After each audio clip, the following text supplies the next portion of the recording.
حجامہ ایک ایسا طریقہ علاج ہے جس سے باڈی سے جسم سے گندا اور نقصان دہ خون نکال دیا جاتا ہے، اور پھر نتیجہ کیا نکلتا ہے کہ انسان بہت سی بیماریوں سے محفوظ ہو جاتا ہے، سیو ہو جاتا ہے۔ سینکڑوں سال پہلے سے بیماریوں سے چھٹکارا پانے کے لیے جدید طبی وسائل اور سہولتیں میسر نہیں تھیں، تو ان روایتی طریقوں سے بیماریوں سے نجات حاصل کی جاتی تھی۔ اس میں بہت ہی ایک ایفیکٹو طریقہ سمجھا جاتا تھا حجامہ۔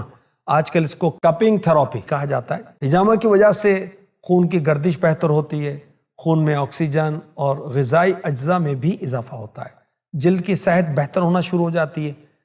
حجامے سے کیل، محاسوں اور ایگزیما جیسی جلد کی بیماریوں کے خطرات بھی کم ہو جاتے ہیں۔ سانس کی بیماریوں سے بھی شفا حاصل ہوتی ہے۔ کپنگ تھراپی یعنی حجامہ پچنا، اس سے سینے اور پھیپھڑوں